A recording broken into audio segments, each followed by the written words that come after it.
T'es-tu déjà demandé quel secret se cache dans l'une des villes fantômes les plus infames du monde? Des chiens mutants à la forêt rouge, voici les 20 choses les plus étranges qui ont été trouvées à Tchernobyl. Numéro 20. La communauté des survivants. La catastrophe de Tchernobyl est l'incident nucléaire le plus tragique du monde. Le 27 avril 1986, 45 résidents ont été déplacés. Le mois suivant, 116 autres personnes ont été déplacées de leur foyer. Parmi elles, certaines sont revenues de manière non officielle et ont décidé de rester dans la zone contaminée. Après tout, la persévérance fait partie de l'esprit humain. C'est ainsi que Slavutych a été construite, une ville pour les survivants de la catastrophe de Tchernobyl. En 1988, seulement 2 ans après la catastrophe, elle a été construite à 50 km de Tchernobyl. Elle est devenue la dernière ville construite par l'Union soviétique et aujourd'hui, c'est la ville la plus jeune d'Ukraine. Pour construire la ville, des architectes de 8 républiques soviétiques se sont réunis et ont apporté leurs propres idées. Et chacune a construit un district inspiré de ses propres villes. Il y a un district de Vilnius, un district de Riga et même un district de Tbilissi. Avant de fonder la ville, une couche de 2 mètres de terre non contaminée a été posée. Faut garantir que la ville soit à l'abri des radiations. Dans cet endroit, aucun bâtiment ne dépasse 5 étages, et il y a de denses forêts de pins partout. Au début, elle a été conçue comme un paradis, un refuge. En fait, cette ville a eu un jour le taux de natalité le plus élevé d'Ukraine. Cependant, son apogée a été de courte durée. Si aujourd'hui tu t'aventurais à visiter la ville, tu verrais sa vaste place centrale, un lieu destiné à accueillir un centre de recherche. Mais avec l'effondrement de l'Union soviétique, cela ne s'est jamais matérialisé. La ville a fait face à une récession économique. Ses habitants ont entrepris projet après projet, dans l'espoir que le suivant revitaliserait la ville. Cependant, la ville, qui devait à l'origine être un paradis, n'a pas fonctionné exactement comme prévu. Aujourd'hui, la ville continue de lutter pour son avenir, avec l'espoir que des jours meilleurs arrivent. Numéro 19. Des champignons qui se nourrissent de radiation. Les humains ne sont pas les seules créatures à persévérer en temps difficile. La nature continue de persister malgré les atrocités commises par l'humanité. Cela est encore plus démontré par cette découverte étonnante. En 2007, à peine 21 ans après la catastrophe nucléaire, Tchernobyl était encore pratiquement dépourvu de vie. C'est au milieu d'un environnement hautement radioactif que les scientifiques ont découvert plusieurs souches de champignons qui se nourrissaient de radiation. D'une manière ou d'une autre, ces organismes ont survécu et prospéré dans un environnement hautement radioactif, juste dans les ruines du réacteur. Le secret de cet organisme réside dans la mélanine, le même pigment qui donne couleur à notre peau. Les chercheurs ont découvert que ces champignons utilisent leur mélanine pour absorber les radiations gamma et les convertir en énergie. Un processus connu sous le nom de radiosynthèse, un peu comme la photosynthèse. Mais au lieu de la lumière solaire, ils utilisent des radiations mortelles. Cette adaptation permet aux champignons non seulement de survivre, mais aussi de croître plus rapidement dans les zones radioactives. En fait, les chercheurs ont découvert que ces champignons gravitaient vers les points les plus radioactifs à l'intérieur de la zone d'exclusion de Tchernobyl. Et avec cela, les scientifiques espèrent que ces champignons pourront nous aider. La NASA les a étudiés, pensant qu'un jour ils pourraient protéger les astronautes des radiations cosmiques lors de missions spatiales prolongées. Ou même dans de futures colonies sur Mars. En 2018, un petit échantillon de ces champignons a été envoyé à la Station spatiale internationale et les résultats ont été prometteurs. Potentiellement, ils pourraient agir comme un bouclier naturel autorépliquant, contre les radiations pour les voyageurs spatiaux. Numéro 18. Les chiens mutants de Tchernobyl. Presque 4 décennies après la catastrophe de Tchernobyl, un groupe de survivants prospère après son passage. Les chiens de Tchernobyl parviennent d'une manière ou d'une autre à survivre et à continuer de vivre dans l'un des environnements les plus radioactifs de la Terre. Pour y parvenir, ils ont dû s'adapter. Les scientifiques ont découvert que ces chiens sont maintenant génétiquement distincts des autres populations de chiens. Mais comment cela s'est-il produit? Lorsque le réacteur de Tchernobyl a explosé en 1986, des milliers de personnes ont été obligées d'évacuer les lieux et d'abandonner leurs animaux de compagnie. Bien que de nombreux chiens aient été sacrifiés par crainte de la contamination radioactive, certains ont survécu et ont formé des populations sauvages dans la zone d'exclusion. Ces chiens vivent maintenant dans un environnement radioactif hostile que peu d'animaux ont expérimenté pendant une période aussi prolongée, offrant aux scientifiques une opportunité unique d'étudier les effets de l'exposition chronique à la radiation sur une grande population de mammifères. Les chiens qui vivent près de la centrale nucléaire à l'intérieur de la zone d'exclusion présentent des marqueurs génétiques qui les distinguent d'autres populations. Ces distinctions génétiques pourraient être dues à l'exposition prolongée à la radiation, à l'isolement environnemental ou à une combinaison des deux. Bien que leur diversité génétique soit inférieure à celle d'autres chiens en liberté en Ukraine, ils ont survécu pendant des générations dans un environnement où personne ne s'attendait à ce qu'ils prospèrent. Les scientifiques espèrent que ces études éclaireront non seulement sur la façon dont la radiation affecte les animaux, mais aussi les êtres humains. Étant donné que les chiens partagent des environnements et des régimes alimentaires similaires à ceux des humains, les changements génétiques dans la population de chiens de Tchernobyl pourraient nous aider à comprendre les effets de l'exposition prolongée à la radiation. Numéro 17. Le premier produit après la catastrophe. Cette bouteille est une délicieuse vodka. Bien que même les experts en spiritueux les plus passionnés hésiteraient à goûter. La vodka atomique est fabriquée à partir de seigle et d'eau, provenant rien de moins que de la zone d'exclusion de Tchernobyl. Malgré son association, ses consommateurs peuvent être assurés qu'elle n'est pas radioactive. Ce qui rend cette vodka spéciale, c'est le fait qu'elle est le premier produit de consommation à émerger de la zone. Depuis la catastrophe nucléaire de 1986. Et bien, la manière dont cette vodka a été élaborée est assez intéressante. Des scientifiques du Royaume-Uni et d'Ukraine ont pris du riz légèrement contaminé par la radiation, l'ont distillé et ont créé une vodka entièrement sûre. Comme cela a été démontré par des tests rigoureux effectués par des experts de l'université de Southampton, la vodka elle-même. Elle est décrite comme un peu comme l'eau de vie maison, avec un profil de saveur plus en accord avec les méthodes traditionnelles de distillation ukrainienne. Le projet, dirigé par Jim Smith de l'université de Portsmouth, a une mission plus profonde que celle de fabriquer de la vodka. L'entreprise Chernobyl Spirit vise à revitaliser l'économie locale et à soutenir les communautés qui vivent encore près de la zone d'exclusion. Numéro 16. Une masse radioactive de mort. Dans les profondeurs des débris du réacteur numéro 4 de Tchernobyl, se trouve l'un des vestiges les plus infâmes de la catastrophe nucléaire de 1986, la patte d'éléphant. Cette masse gigantesque, semblable à de la lave, s'est formée lorsque le réacteur a fondu, combinant du combustible nucléaire fondu, du béton et d'autres matériaux en un mélange mortel appelé corium. Cette combinaison de substances chimiques est mortelle. Et elle ne s'est formée qu'un total de 5 fois dans toute l'histoire. La patte d'éléphant, l'une des plus mortelles, était si radioactive qu'avec seulement 30 secondes d'exposition, on pouvait avoir des vertiges, et en 5 minutes, cela pouvait être fatal en quelques jours. Au début, la patte d'éléphant émettait environ 10 röntgen par heure, une radiation suffisante pour tuer quiconque se trouvait à proximité en quelques minutes. Pour mettre cela en perspective, être à proximité pendant 1 heure équivalait à recevoir plus de 4,5 millions de radiographies thoraciques en même temps.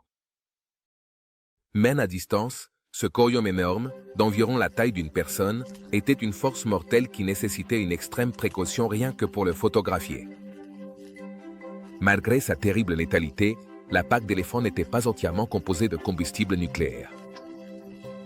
La majeure partie était un mélange de béton fondu, de sable et de matériaux du réacteur. Tous fusionnés pendant la fusion. Avec le temps, les niveaux de radiation ont diminué, mais cela reste dangereux. Actuellement, les chercheurs étudient le corium pour mieux comprendre les accidents nucléaires et comment les prévenir. Des répliques de la patte d'éléphant ont même été créées dans les laboratoires pour aider les scientifiques à étudier en toute sécurité les propriétés uniques de ce matériau toxique.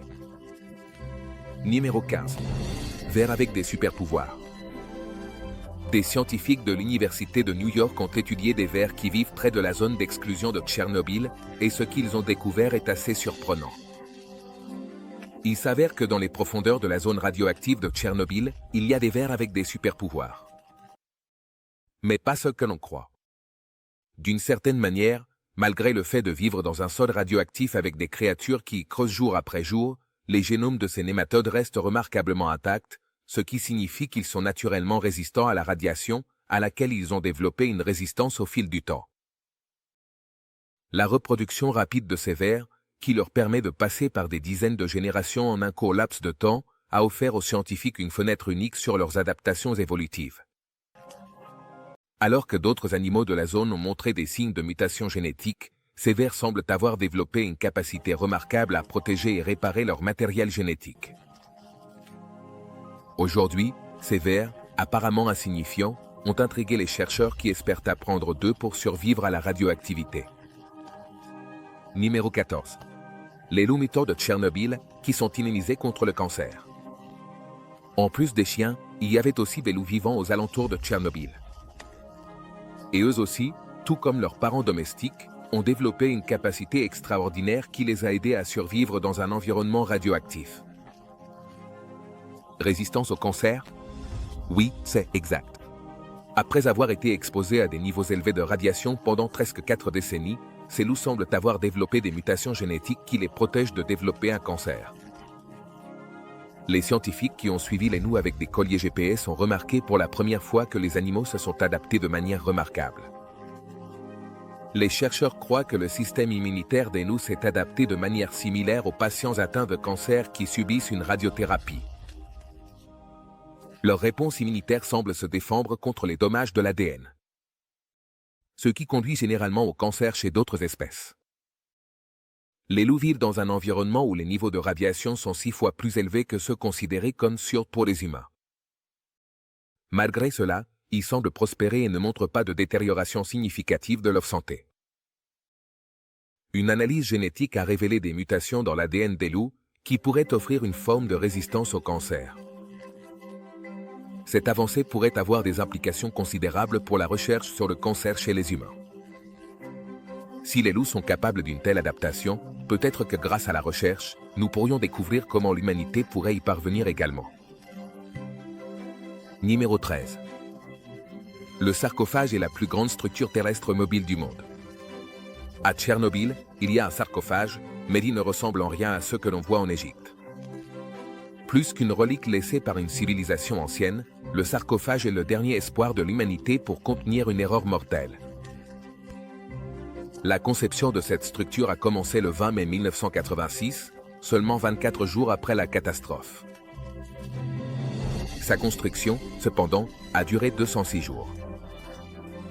De juin jusqu'à la fin novembre de la même année, il a enfermé 200 tonnes de lave radioactive, similaire au corion, 30 tonnes de poussière hautement contaminée et 16 tonnes d'uranium et de plutonium. Sa construction a été difficile, avec les travailleurs luttant contre le temps, mais son installation a été ardue. Des années plus tard, la structure avait déjà besoin d'être réparée, mais la renforcer serait difficile, c'est pourquoi un nouveau confinement de sécurité a été construit. Contrairement au sarcophage, le NSC a été construit pendant 9 longues années, avec un budget de 2 milliards de livres, ou 2,6 milliards de dollars en monnaie actuelle. Avec une hauteur d'environ 117 mètres, une longueur de 161 mètres et une largeur de 250 mètres, le NSE est la plus grande structure terrestre mobile du monde. Il a été construit dans une zone propre et a été glissé sur le réacteur en 2016, utilisant un système hydraulique complexe qui se déplaçait à 60 coups, couvrant une distance de 320 mètres. Numéro 12. La radioactivité continue de contaminer le lait de vache. À 160 km de Tchernobyl, près de 40 ans après la catastrophe de Tchernobyl, la contamination radioactive continue de persister de manière surprenante. Aujourd'hui, nous voyons encore les conséquences du désastre dans le lait de vache. Les chercheurs ont découvert que le lait de vache reste contaminé, même celui des bovins qui vivent à plus de 160 km de l'explosion. Les études de terrain menées dans la région ukrainienne de Rivne ont révélé que les échantillons de lait des fermes locales contiennent des niveaux de césium radioactif jusqu'à 5 fois supérieurs à la limite de sécurité pour les adultes et 12 fois supérieurs à la limite pour les enfants. Les niveaux de radiation, principalement de césium. Césium-137. Ils continuent de s'accumuler dans le sol et la végétation dont se nourrissent les vaches, et par conséquent, passent dans le lait. Certaines localités de cette région enregistrent des niveaux de contamination allant jusqu'à 500 becquerels par litre, tandis que les limites de sécurité imposées par le gouvernement sont de 40 becquerels par litre pour les adultes et de seulement 40 pour les enfants. Cela représente des risques importants pour la santé, en particulier pour les enfants. Qui sont les principaux consommateurs de lait local? Numéro 11. Une loutre inattendue, malgré la contamination persistante. La vie continue de prospérer à Tchernobyl. Prenons, par exemple, cet habitant inattendu, une loutre. La loutre, qui est généralement vue dans des environnements aquatiques sains, est une image particulièrement encourageante, car elle suggère que les cours d'eau de la région se sont régénérés jusqu'à atteindre un état qui permet la vie. Bien que les niveaux de radiation restent préoccupants dans certaines parties de la zone, une grande partie de la contamination a diminué. Avec le passage des décennies, ce qui a permis aux espèces de revenir en quantité significative. Avec cette loutre se nourrissant joyeusement de poissons dans les eaux proches de la zone d'exclusion, les scientifiques espèrent qu'un jour Tchernobyl redeviendra l'écosystème prospère qu'il a été autrefois. Numéro 10. Tchernobyl reçoit 10 touristes par an. Le 26 avril, on commémore l'anniversaire de l'explosion, INIS 529. Des années après la tragédie, Tchernobyl a vu augmenter le nombre de touristes avec un trafic de 10 personnes par an. La zone d'exclusion est une zone de 180 miles carrés qui inclut la ville abandonnée de Pripyat. Les visiteurs peuvent voir des bâtiments résidentiels envahis par la nature. Un parc d'attractions désolé avec sa grande roue emblématique. Et même une faune qui a prospéré sans activité humaine. Des visiteurs du monde entier arrivent à Tchernobyl, dont la plupart sont des touristes du macabre. Le tourisme macabre, également connu sous le nom de thanatourisme, implique de voyager vers des lieux historiquement associés à la mort et à la tragédie. Bien sûr, voyager vers des endroits comme celui-ci nécessite du respect. Les visiteurs qui ont visité des musées marqués par la mort ne sont pas nécessairement des personnes qui aiment le tourisme. Nordid. À partir de 2014, d'innombrables articles ont été consacrés à débattre de ce sujet avec des voyageurs, y compris PJ. O'Rourke, qui a qualifié son voyage de 1988 à Varsovie, Managua, et Belfast de vacances infernales.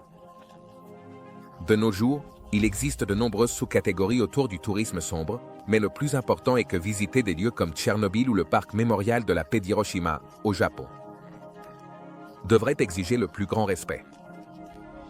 Cependant, en raison des incidents récents, Tchernobyl est maintenant rempli de mines terrestres et d'autres explosifs, potentiellement dangereux. Numéro 9. L'ombre de Tchernobyl. Dans les profondeurs de Tchernobyl, il y a un pic vert, mais ce n'est pas ce que tu imagines. Le radar du Gaz, également connu sous le nom de pic vert russe, est une structure qui s'élève à plus de 150 mètres de hauteur et s'étend sur 22 mètres. Ce colossal système radar qui s'étend au-delà de l'horizon est un vestige de l'ambition de l'Union soviétique. Cette gigantesque structure a été construite pour détecter les missiles balistiques intercontinentaux, ICBM, qui approchaient à plus de 1000 miles de distance. C'était une ombre qui surveillait les attaques potentielles. Alors, pourquoi cette structure est-elle si proche de Tchernobyl? C'est très simple. Il avait besoin de l'énergie de la centrale nucléaire. Une structure aussi colossale nécessitait beaucoup d'énergie, et une grande partie de celle-ci était fournie par la centrale nucléaire de Tchernobyl. Lorsque ce radar fonctionnait encore, sa taille était si imposante qu'il est devenu célèbre pour interrompre et interférer avec les communications radio dans le monde entier. Les transmissions du radar étaient un son de martèlement répétitif, ce qui lui a valu le surnom de pic vert russe. Les opérateurs radioamateurs du monde entier étaient déconcertés par le bruit étrange qui interférait avec les signaux de l'Europe à l'Amérique du Nord.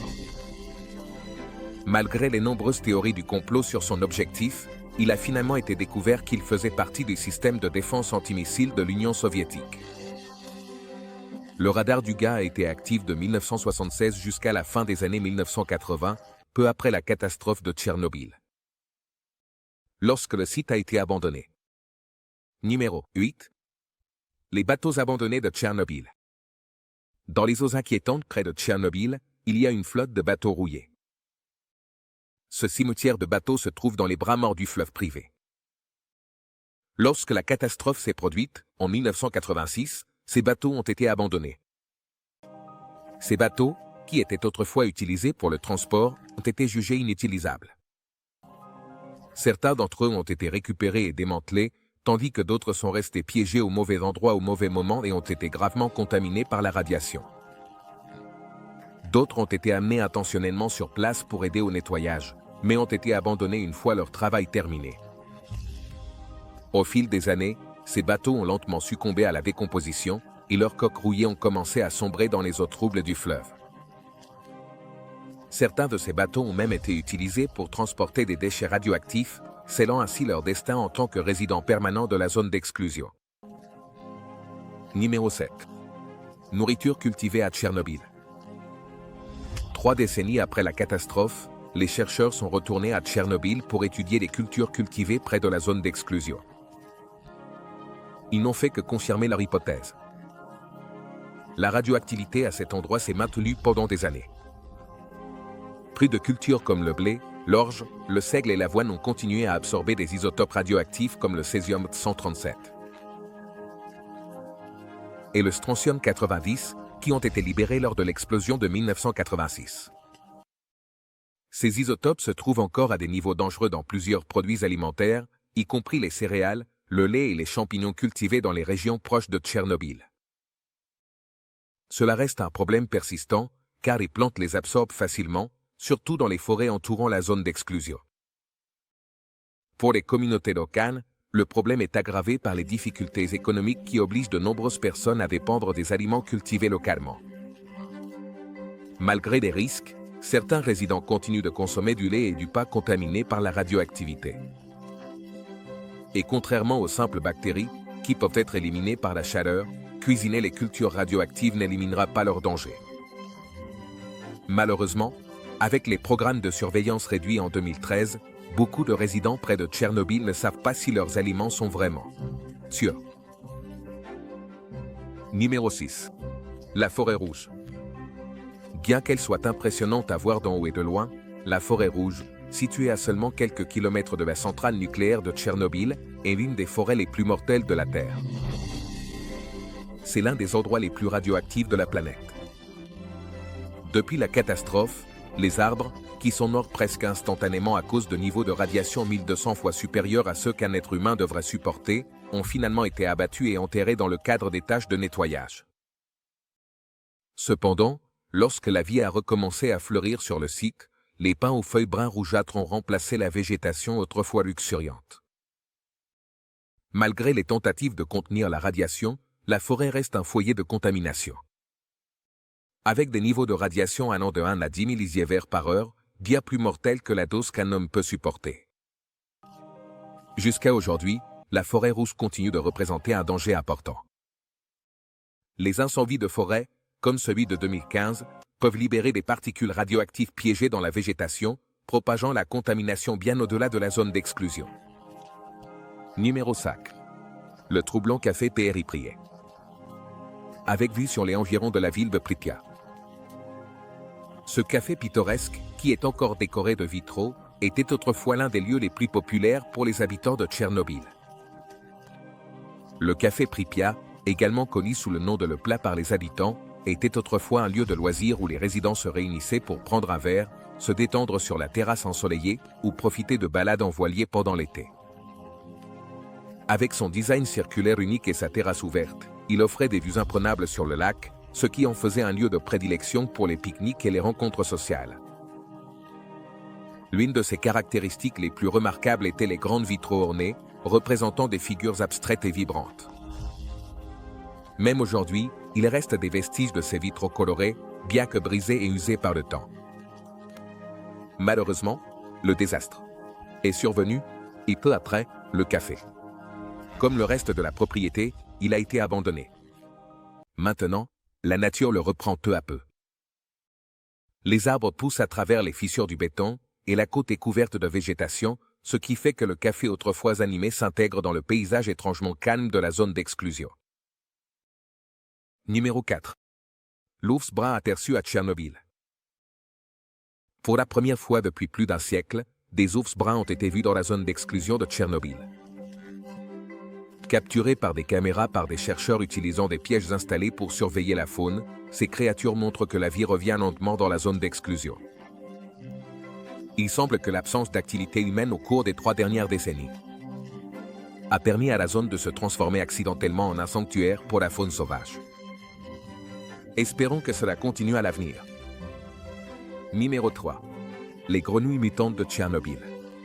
Chia, Lo, Champignon. Il semble que presque toutes les créatures de Tchernobyl aient développé un certain type de mutation.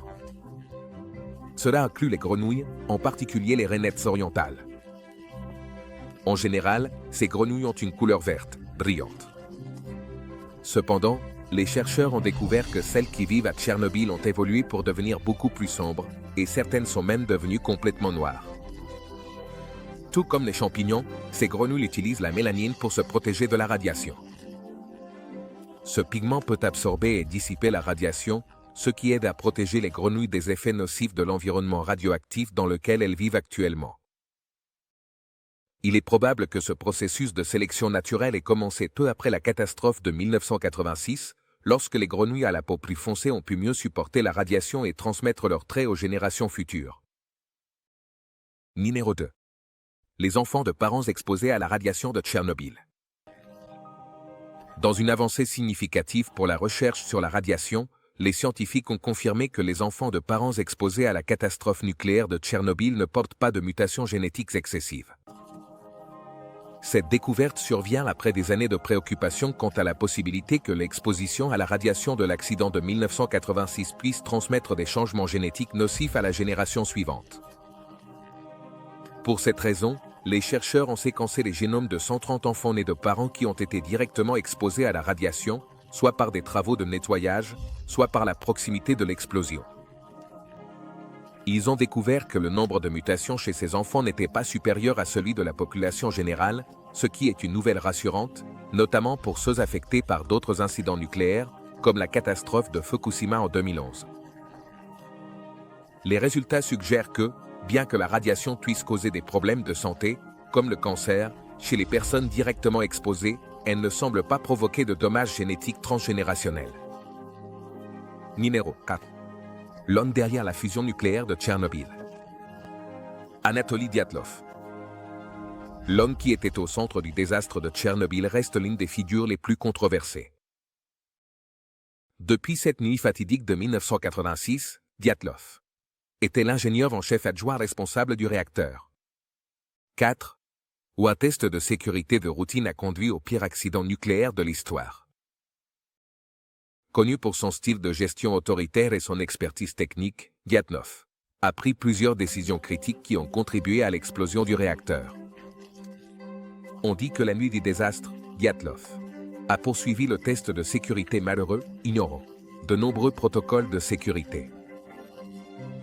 Malgré les avertissements concernant l'instabilité du réacteur, l'insistance de Dyatlov a terminé le test. Cela a provoqué une dangereuse réduction de la puissance de réaction. Lorsque le bouton d'arrêt d'urgence a finalement été pressé, une explosion catastrophique a été déclenchée en raison d'un défaut de conception dans les barres de contrôle du réacteur. Dans les moments qui ont suivi l'explosion, Dyatlov a ordonné aux opérateurs de descendre manuellement les barres, les exposant encore plus à une radiation mortelle. Il a refusé de croire que le réacteur avait explosé jusqu'à ce qu'il soit trop tard. Cependant, il n'était pas le seul coupable. Beaucoup soutiennent que le système soviétique lui-même, avec son accent sur l'accomplissement des objectifs de production et son défaut de conception du réacteur RBMK, a joué un rôle tout aussi important dans le désastre. Dyatlov lui-même a soutenu que, bien qu'il ait commis des erreurs, l'accident était le résultat de défaillances systémiques. Malgré avoir reçu une dose létale de radiation, Dyatlov a survécu pendant presque une décennie après le désastre. Bien qu'il ait eu de graves problèmes de santé, il est décédé en 1995, insistant sur le fait que la véritable faute incombait aux institutions politiques et scientifiques de l'Union soviétique. La catastrophe nucléaire de Tchernobyl n'est qu'un des nombreux chapitres sombres de l'histoire, du moins pour nous. Pour ceux qui vivent ce désastre, c'est une partie sombre de leur vie. Si vous connaissez d'autres chapitres sombres de l'histoire que vous aimeriez commenter, n'hésitez pas à les partager dans les commentaires qui apparaissent. À suivre. De plus, regardez ce qui apparaît à l'écran en ce moment. Prenez soin de vous tous.